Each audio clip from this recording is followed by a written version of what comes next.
This Liberty Sports Update is brought to you by Beacon Credit Union. All right, Coach, competition in the quarterback room. Where is it right now one weekend? Yeah, it's pretty good competition going on right now. We're still trying to evaluate the entire room. I mean, Buck's right now our number one quarterback, and has had a really good camp. He's only had one turnover since we started camp, which is something we've been working on and talking about a lot. And the other guys are competing pretty well. Speaking of those other guys, we'll start with JB, Jonathan Bennett. Not naming him number two, but he's the next guy behind Buckshot, and we got Malik and some others. So where's Jonathan Bennett in his progression? Jonathan's doing a good job. He's a student of the game. He wants to be good, like others in that room. The number one thing that we harp on is being a great decision maker and not to turn the ball over and put our offense in a position to be successful and to score, and that's done through decision making first of all.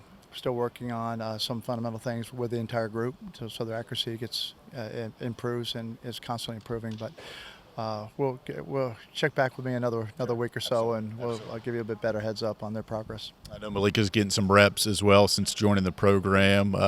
Just your initial thoughts on him and what type of athlete he is. Yeah, a great athlete. I mean, he's very skilled.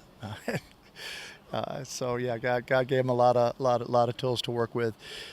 Other great thing about Malik is he really wants to be a student of the game as well, and wants to have a full understanding of the game and not just rely on his athleticism, but to be knowledgeable in his execution and the rules that he's given to execute each play, and to be able to run a full complement of our offense and not be cubbyholed into any one thing. Yeah.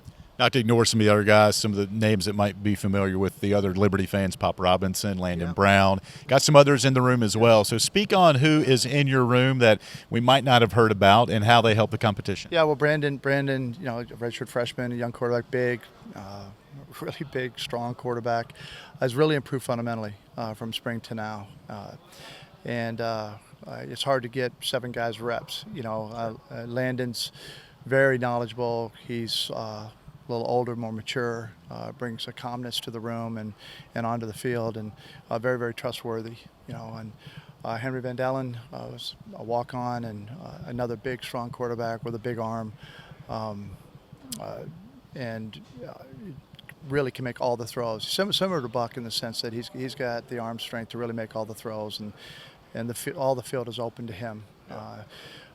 Will Bowers, our walk-on quarterback, who really smart, accurate, very studious, cares. I mean, this whole room is a great room to coach.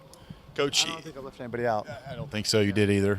We'll go back and double check that. You mentioned limiting mistakes. You said Buck's only had one during the week you've had practice. Well, turnovers. Turnovers. Okay. Yeah, mistakes. Okay. Yeah. Turnovers, obviously.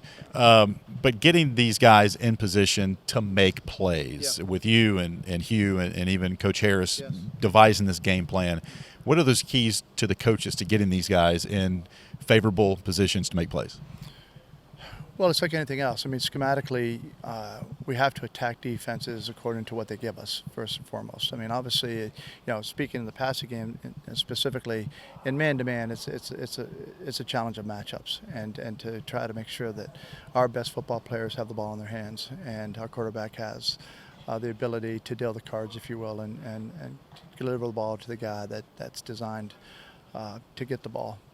As it relates to zone structure and then you got pressures and combo coverages and all these things, is to make sure that when something's called, that we put our players both in time and space, alignments, assignments, understanding conceptually what that play is designed to attack. It doesn't work against every coverage, but to make sure that from an offensive standpoint, that when a play is called, it has answers for most of the things that we're going to see.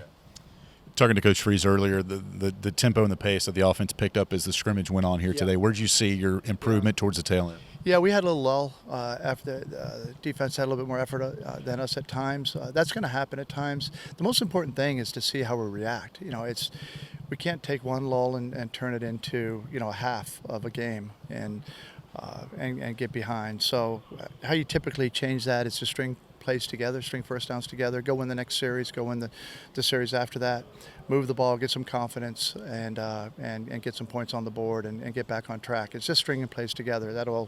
that old cliche is, it's the next play, but it really is. But it's stringing multiple plays together is when you get your confidence back, and you start to play with a heightened awareness of the urgency that's going on, and as the clock's running on you.